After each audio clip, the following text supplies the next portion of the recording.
Begin with, first of all, with the recent tragic events in New Orleans and obviously what's happening in Los Angeles right now. Obviously, speaking on behalf of myself, Coach Day, both of our programs, our thoughts and prayers are with all those that have been affected by this. What is happening in Los Angeles right now is unfathomable.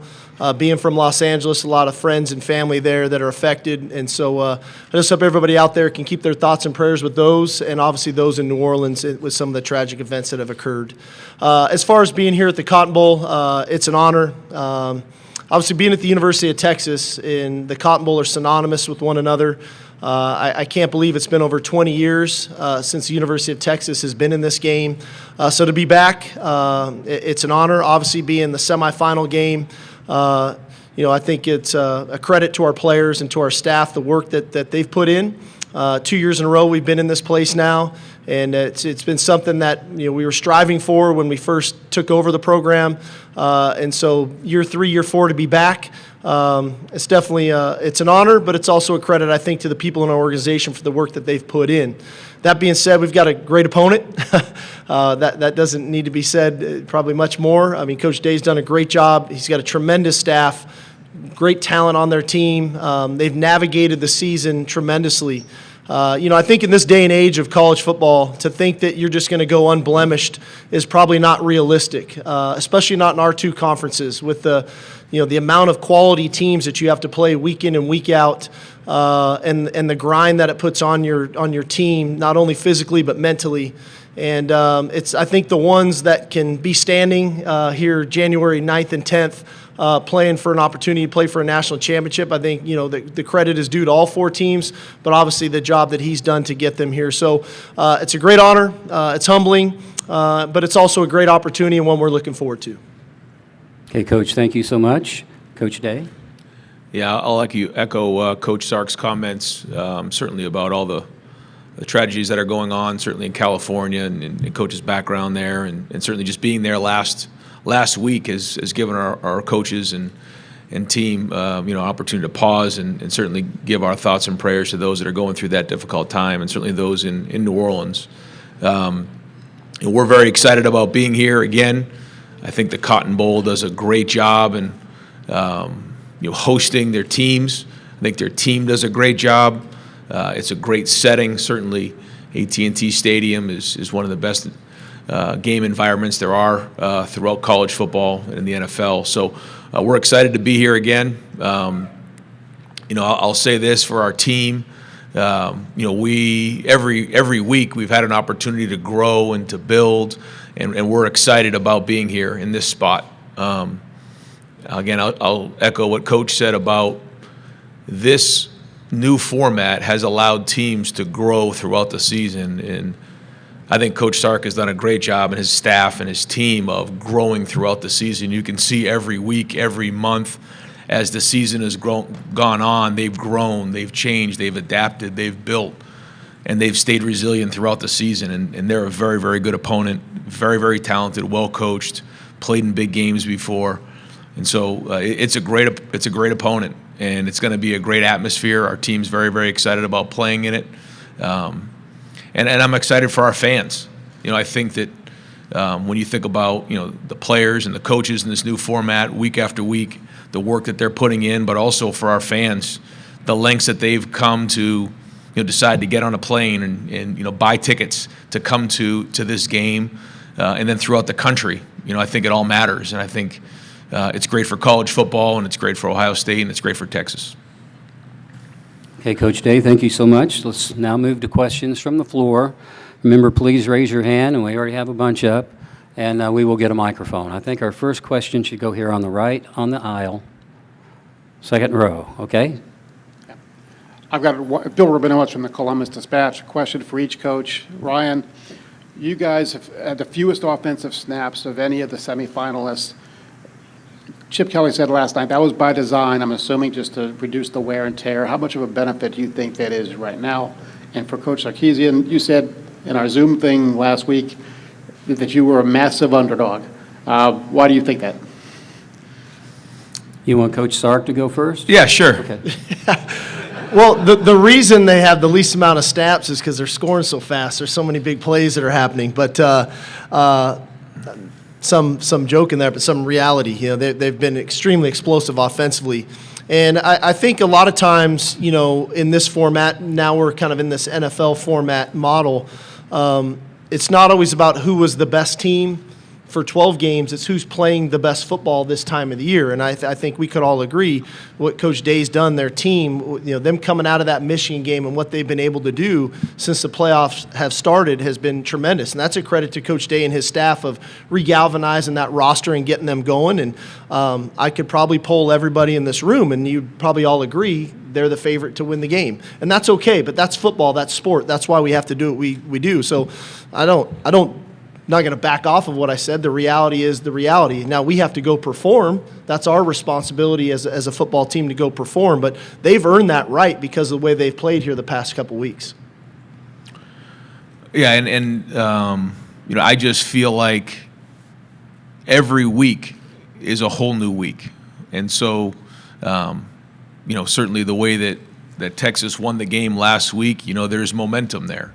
And I think it's important for all of us, if we have momentum, to keep it. If we don't, we have to go get it. But the truth is that nothing that Ohio State has done or Texas has done up until this week has anything to do with what's going to happen in this game. Zero. And, if you think any otherwise, then just go back a couple weeks and see where we were a couple weeks ago. And so every single week, the slate is wiped clean, and you have to start from scratch again. And that starts with your meetings, with your walkthrough, and with your preparation. And so the bottom line is this game is going to be played, and the team that plays the best and executes the best is going to win the game. And so there's a lot of opinions out there, I'm sure, of what everyone's going to expect. But ultimately, it's going to come down to the players on the field and how they play. And there's going to be a lot of great players on both sides, and it's going to come down to who takes care of the ball and ultimately executes better in the end. So it should be a great night for football. And so certainly we're obviously excited about playing in the game. In terms of the way that we designed this year, part of it was the fact that we felt like by cutting down the number of snaps, it would certainly help with the length of the season and the health of our team. But also getting in a huddle and having Will Howard look 10 guys in the eye and break a huddle together kind of grew as the season went on. And there was a part of that we felt like gave us a little bit of an edge. We broke the huddle together, which I know it sounds crazy, the huddle, it's almost like going back in time, but it's sort of a new thing really because of, the no huddle offenses that have been around, and certainly we've been a part of that. But as time went on, the guys felt more and more comfortable and broke that huddle together as a group and as a team and as a unit. And I think that helped us. Now, we don't always do that, but it has allowed us an opportunity to be more cohesive on offense. I think we have a question on the inside aisle. If we could move to that, and then we'll go back to that side. But the microphone's coming to you. Just hang on. Here on Coach's left. Josh Newman from Lone Star Live. Steve, with Jay Hartzell leaving his post as UT president in a few months, can you just reflect on your time working with President Hartzell? He's the guy that hired you, obviously. Yeah, I have so much respect for Jay Hartzell and President Hartzell. He was interim president at UT, and he was interim in the midst of a pretty tumultuous time with COVID. We had social injustice. He had to make a hire for a football coach at the University of Texas, which is not always the easiest thing to do. And he took a chance and took a risk on me as an assistant coach at that time. And then the support that he gave, not only a football program, but the entire athletic department, I think Chris Del Conte would echo the same sentiments was tremendous. I've never seen a president come to a baseball game and go to a volleyball game and be at a basketball game, not only be at the football game and just be part of our community is somebody that will be sorely missed. His leadership was something that I definitely envied and tried to model a lot of things behind. And so he'll be sorely missed. I'm sure the powers that be and Chairman Eltife and all parties involved will find another great president. But he did a tremendous job in the 4 years that I was here, that's for sure. Stay on the left side, toward the middle. Kirk, you. Yeah, Kirk Bowles from the Houston Chronicle. Steve, everybody knows you like to script plays. Have you continued to be able to do that in the playoffs? And given your fast starts the last 2 games, have you been tempted to even expand your script? Well, yeah, I mean, we don't, Coach Day touched on it. We don't really change, week to week. There's a formula that I think good programs believe in their formula, and part of our formula is our opening scripts, and that's not going to change this week either. And I'll probably have a press conference at the end where I'll say, man, the opening script was great. Why did it work? Or I'm going to have one that, what happened? What was wrong? But that's not the end-all, be-all. We try to put our players in position to have some success early on and build some confidence. And again, that's been something I've done for quite some time. I'm probably not much different than most programs. Hopefully the ones we script tomorrow night work. We'll see. We'll stay on the left side toward the back. Yeah, Yogi Roth, Big Ten Network. Really for both of you, you got a huge job. You're the CEO, you're the face of the school, you're the head coach. Coach Sark, you're still calling plays. I'm curious what's that like in this era for you in your 16th game? And then for Coach Day, what it's been like this season having Coach Kelly and going from the play caller to now truly the head coach and the CEO and giving those duties away? Well, I think for me, Yogi, you were with me, years ago. That was a long time ago, by the way. I always felt like, when I got hired to do this job, I was the offensive coordinator at Alabama, and we were a pretty good offensive team. And we brought a lot of those same pieces from that staff over. Kyle Flood came, offensive line coach. Jeff Banks came, working with the tight ends. AJ Milwee was our analyst. He's here coaching quarterbacks. So we all kind of came together, and the rhythm of which we operated, we just kind of continued. And we've kept that continuity. We've had a couple different receiver coaches. We've had 2 running back coaches, but that continuity. And so we've got a pretty good rhythm and routine throughout the week, which I've got a ton of trust in those guys from a preparation standpoint. And then the line of communication on game day for us is just, we've been doing it for so many years now. We're 6 years in of doing it together. Coach Flood and I were together with the Falcons 2 years before that. So we've been together for 8 years now. And so our line of communication is really pretty healthy and clean. I don't know if that day will come. I do know we keep getting more and more stuff put on our plate as head coaches that we have to deal with. But at the end of the day, there's something about that aspect of the game that I love, and as long as I'm decent at it, I'll probably continue to do it. You're definitely decent at it, Coach. I'd say that. Jeez. I got so much respect for how Coach and his offense and staff and how, first off, they have tremendous amount of weapons, but the way that they come after you, they're very aggressive. And for years, I've always studied Steve's stuff and what he does on offense, and he and I have had conversations about things that we do, and so he's a tremendous offensive mind, and so a lot of respect there. I think for us, on offense, the first thing is, I love that part of it as well, but I felt like it was time for me to just spend a little bit more time of my thoughts and resources to, with the team, defense, special teams. I felt like late in the week, coming up in your mind with what to call on 4th and 3 on the left hash on the 21-yard line in the fourth quarter, like it consumes your mind, and I think that's what makes great play callers. But it allowed me to step away a little bit, and Chip's been a huge help there. But it's also everybody on that offensive side of the ball. Justin Fry, Brian Hartline, Keenan Bailey, Carlos Lachlan all do a wonderful job, and our support staff as well. So it's a team effort. Here on the front row. Stefan Kreischen, Cleveland.com. For both coaches, we've seen a lot of marquee non-conference games get canceled throughout the country. You guys have maintained the game next year to open the season. Why do you think that's beneficial? And I know it's looking ahead, but how big can that game be for you guys? Well, I would say this. I just think it's great for our team. Now, with the way that this is set up, I think that you're allowed, a loss or two throughout the season to learn and to grow and to build as a team. Where in the past, if you were to lose a game like that, your whole season was ruined. And I think it's healthy. I think it's great for our players. I think it's great for the coaches, and I think it's great for the game. Yeah, I'd concur. I think one thing that's interesting when you look at these Final Four teams, none of the Final Four teams played an FCS opponent this year.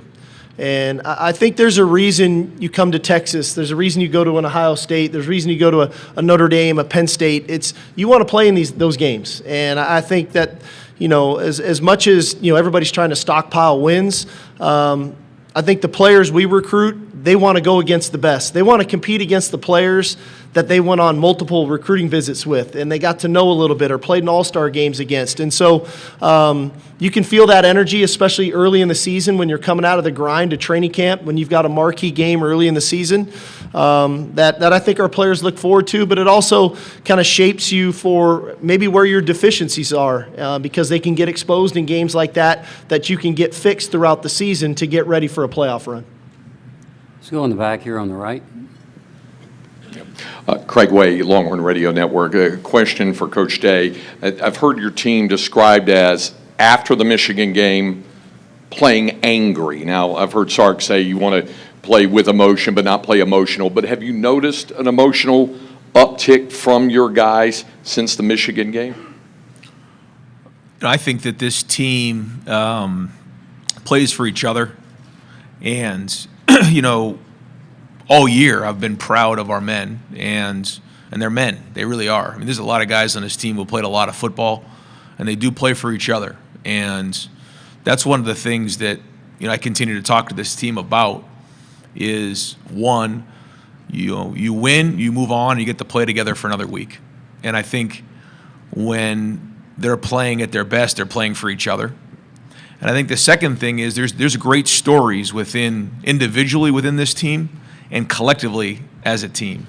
But the only way that the story is told about your team is if you win. That's the reality. And so I think they realize that. I think it's a resilient group, and I think they know where they are right now. They know the opponent. I think we're focused on the opponent. But ultimately it comes down to our execution.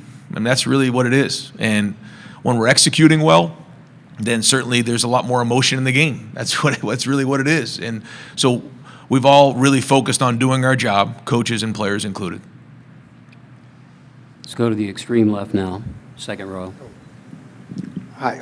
Dennis Dodd, CBS Sports. For both coaches, nobody asked the Super Bowl champion where they, did they win their division or not. We already know that in this tournament, there's not going to be a conference champion. In the future, what will the impact be on league championships? Will they matter more? Is it just about getting in the tournament, or will it always be the same emphasis?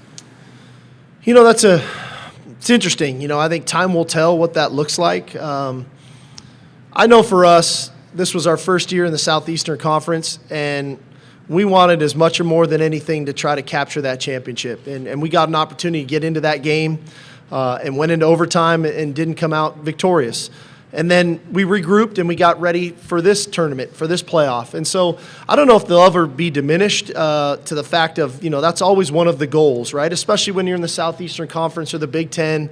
There's so much history and tradition to these conferences that it means a ton. But I also know there's this other carrot that schools like us strive for as well. And so I hope they don't get diminished. I do think they're going to have to tweak and look at the format of how all of this thing shapes out. Part of it is, we played a conference championship game and then played the first round of the playoffs. There's Ohio State and Notre Dame didn't play the conference championship game and then played that first round. There were teams that played the conference championship game, then waited a month till their first round game. So where's some of the continuity to that, and what does that look like? But I do think, hey, from the first time out, I don't think many of us are going to complain about this 12-team playoff. I can speak on behalf for us at DKR. Hosting that first-round game was electric. It was a tremendous atmosphere. Now playing in 2 bowl games, from the Peach Bowl to the Cotton Bowl, and is an amazing opportunity for our players. Is this the exact right formula? I don't know. There's some other people that are going to have to look at this, but I think we're off to a good start. Yeah, I would agree, and I feel like the playoffs is great for college football. I think we're all looking to figure out how to make it better and what that means for the conference championship game. I think we all want to win the conference. That matters. But moving forward, how that looks, I think we're all trying to figure that out. Right now we're just trying to win these games right now and focus on what the task at hand. But I know that there's going to be a lot of conversation in the offseason about this very topic, and at that point, we'll go to work on it. I believe we have a question here on the front row. Danny Davis, the Austin American Statesman. Steve, considering Bert's struggles, would you consider going to a different kicker? And if not, what do you need to do you and Jeff need to do to get him right? Well, I think that's always the challenge of a coach, right? Is, you think about some of those positions. Football is an ultimate team sport, but there's some specific positions that are very kind of individualized. Obviously, you think about snapper, punter, holder, kicker, quarterback even at times, of when do you do that and what does that look like. I think ultimately there's a psychological approach that we've tried to use, and there's obviously the physical approach. And then we'll monitor that thing through pregame and make a decision and go. Next question, we'll move back to Coach's left, second row. Another question for Coach Sark. We talked to Gunnar Helm recently, and he spoke about the importance of the 3 gears of life that you preach to the guys. What impact does that philosophy have on the team on the field, and where did that philosophy come from? Yeah, no, that was something that really I took from Pete Carroll. In my time with Coach Carroll, I had spent almost 8 years with him, and he was a tremendous mentor, great leader, great motivator of men. And it really comes down to who you are some of the time is who you are all the time. So if you want to be a great football player, it probably behooves you to be a really good student. It probably behooves you to be a really good human being. And we try to monitor those things and do it in a way that when one aspect of your life can get out of whack, how do we get it recalibrated so that it doesn't affect the other 2 aspects of your life? And I credit the guys like Gunnar Helm, the guys who have been in our program 4 years now, for buying into that idea. Because I think it's permeated throughout our locker room. And the success we're having on the field is a direct reflection of the success we're having in the classroom now, which ultimately is a direct reflection of the success we're having with players getting drafted into the NFL. So it all kind of ties in together. And it was a little bit of a work in progress when we first kind of tried to lay it out to our team because they didn't quite get it. But over time, I think we've started to understand the value in who you are some of the time is who you are all the time. And I think it's paying dividends for us. Front row on the left. Hey, Steve, Cedric Golden, Austin American Statesman. You guys aren't used to being underdog, not here lately, 25-4. Are you guys embracing that role as the underdog, knowing that they're playing only a few hours from the house? We haven't, Cedric, I think you know me well enough. We don't talk that way. It's Coach Day touched on it. It's a clean slate. And the reality of it is you don't get any points for being an underdog. They don't. You don't get to, hey, we lost by 5, you win. It doesn't work like that in our world. You have to either win or you lose the game. And so our job is to put forth the maximum effort with great attention to detail to make sure we're right in the mental frame of mind to compete and then ultimately perform and to perform in those critical moments. And so we don't only talk that way, but again, human nature is human nature. You can't sit and think that our guys aren't sitting around and looking at Twitter because that's what our guys do. When they get on the bus, they pull out their phones like everybody else does. And so they hear that, but we don't really speak that way, but I do think human nature is human nature. Okay, here on the right now, row 3. Me? Yeah. Tim May, Letterman Row. For both of you guys, Ryan, what Cody Simon has brought to this defense, especially the last half of the season, he's number 0, by the way, Coach. I know. I know. But what has he meant to this defense, the way he's played the last half of this season especially? Yeah, I think it's noteworthy that both Mike linebackers for both teams are both number 0 in this game. And I think that defenses start with the Mike linebacker. And I think Anthony Hill's a great linebacker and plays tremendously well and is very, very productive. But certainly Cody is the Block O award winner for us. And wearing the Block O means something, a little different to us just because it resembles everything that means to be a Buckeye. And Cody Simon does everything right. It's the best way to describe him. And he's become a tremendous football player, the leader of our defense. He communicates the front and the back end. And we know that that's going to be very, very important in this game because their offense does a great job of stretching you horizontally and vertically and making sure that they communicate well and make sure everyone's on the same page. And then tackling really well is going to be important in the game. Yeah, I think the thing that stands out to me is the versatility of Cody. And you think about his ability to stop the run. He's a tremendous tackler. But then you look up, he's got 7 sacks, his ability to get after the quarterback, and you can feel his presence. I think that that's the sign of a great middle linebacker, is the presence that they possess on the field, and I think that it permeates throughout their defense. So he's a heck of a player. Okay, let's go in the back, right in front of the TV riser here on the right. Hi, Ryan, Travis Brown, KBTX. Coming upon a year with Ross Bjork joining the athletic program, what has that year been like working with him? You know, I can't say enough about Ross in this first year and the way that, you know, he, first off, you know, took time this spring to, you know, work with Gene Smith, you know, see how things are, learn, and then work his way into the role. And I thought, you know, that takes somebody who's very secure to be able to work hand in hand with somebody and learn. And I think it was very self-aware. And that way, when he took over, he was, you know, so much further along than if he had just done it without doing that. And so then once he took over, especially for somebody who's been doing it for so long at a successful level, and Gene, you know, he's doing it his own way. He's working very hard. He communicates a lot. You know, we meet every week, but he's at almost every practice. You know, he's, even in a short period of time when there's been great wins and, you know, a couple of rocky moments, but he's been strong during that time. I think it says a lot about who he is as a leader. And, you know, we're very fortunate to have him here at Ohio State, and I think he's going to have a great career as the AD. Let's move back up toward the front here on the left side. AP will be you. Oh, over here, AP on the front row. AP Stedham of AP as we see it. Coaches, there's choices and options when you prepare for a game such as this magnitude. What are some of your mentors told you through the years how to prepare for this game? You want both coaches? Okay, Coach Day, you want to take that first? Sure.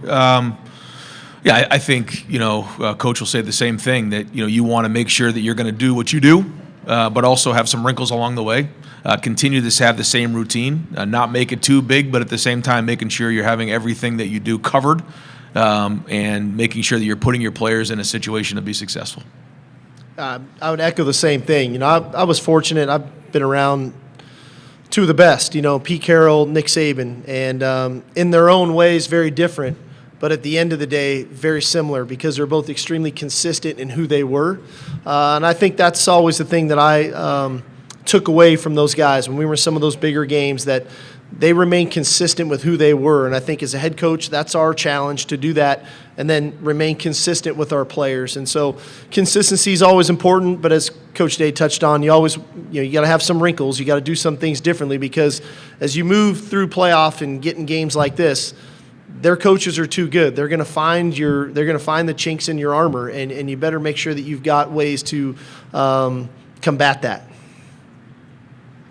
Inside aisle, we're approaching our final questions toward the back. Coach Sarkisian, Trey Wallace here from Outkick and Fox. Quinn Ewers yesterday talked about his faith and how he's been able to lean on that during his time at Texas, even a brief stint at Ohio State.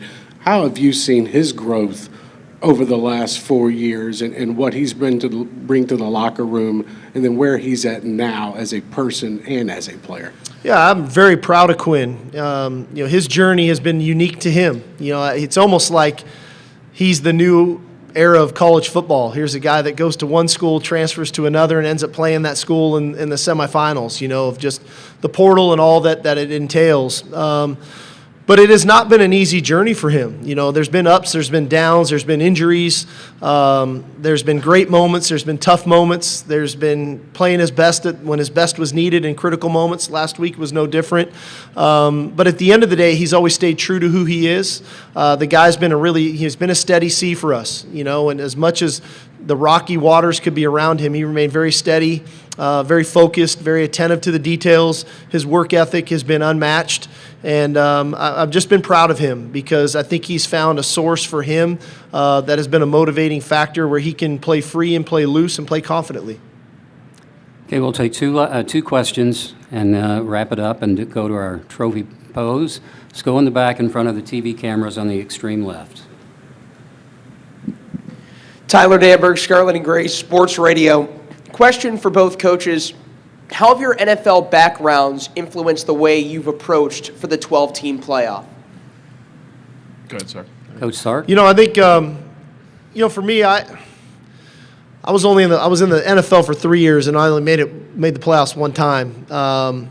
But what I do know is, never mind the playoffs, I think the length of the season. We open the season August 31st, and both of us are trying to finish the season January 20th, and that's foreign territory for college student athletes. Normally, if you play good enough, you get about a 30-day or so break before a bowl game and maybe a second game if it's a 14 playoff. But the consistency of which we have to keep our players focused on the task at hand, as much as it's been physically grueling, which it has been, especially for us, stepping into the Southeastern Conference was different. It was a different style of play. I think it was the mental grind that this format takes on. And so I think finding the time in the NFL, I think the NFL does a great job of allowing players a break when they find those breaks. And the victory Mondays in the NFL we hear all about, where they get Monday and Tuesday off and come back Wednesday. I think that's been important for us. This has been a really long season for us. And as much as, like I said, it's been physically grueling, I think the mental side of it, we've been in must-win situations since we lost to Georgia the first time. And we had to win out in the regular season to get back to the SEC championship game. And then now this playoff started, and it's win or go home. And so I think the mental side of it has been really important to us, that we find moments to take a break, to get a relief from football, so that when they come back, they're re-energized, refocused on the task at hand. Yeah, I agree. I feel that is exactly what it is. I feel like because of the length of this season and the fact that the bowl game is completely different, these playoff games, the Cotton Bowl experience is very, very different than it was last year. Even you come in for a couple days and then you're back home. It's just like a road game, and these games come week after week after week, and so being consistent is very, very important. I feel like there were times in college football when there were these roller coaster of emotions, and just it was a little bit more highs and lows, where the consistency of the NFL, because the length of the season, is a little bit more noticeable. And I think that's probably what we're seeing now more than ever. And to Coach's point, it's for young, these guys are not pros. They're not in their middle to late 20s. These guys are still in formidable years, and although they don't always look like it, they are. And so learning to play with this length of a season, there's a lot that comes with that. You got to learn to take care of your body, which takes great discipline. You have to start the game plan on a week-to-week basis over and over again and stay focused for an extended period of time, which takes discipline. And then the emotional build up to a game like this. I mean, don't just walk into AT&T Stadium and play Texas in the Cotton Bowl without getting yourself ready emotionally and spiritually. So all those things force you to become very, very consistent in your approach and challenges your discipline. We will sneak in one last question right here on Coach's right. Joe Nugent, NBC4. This is a quick question for Sark before we get out of here. Do you have any update or anything you can share related to Cam Williams playing tomorrow? Yeah, Cam will play. That was an easy one, dude. Yeah, it is. That was a quick one. I told you we'd sneak one last one in. With that. Okay, this completes our news conference, and as promised, we will ask our head coaches to pose with the Field Scoville Trophy. Remember, the method to our madness is Hammond Communications, and all the TV cameras will shoot first. When that's done, then we will invite our still cameras and other cameras to come forward. So let's go with the TV cameras.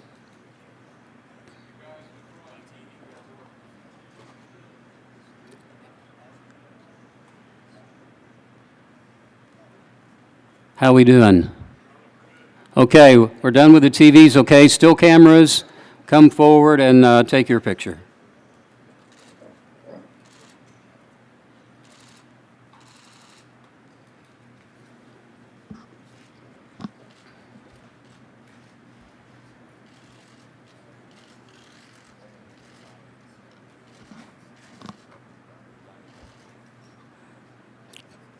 How are we doing with the still cameras and other cameras? I got Guys, I think we're done. Thank you, guys. Coach Day and Coach Sarkisian, we appreciate you being with us this afternoon, and we'll excuse you and let you go back to your teams and get ready. Thank you so much, Coach. Charlie, thank you. You're welcome.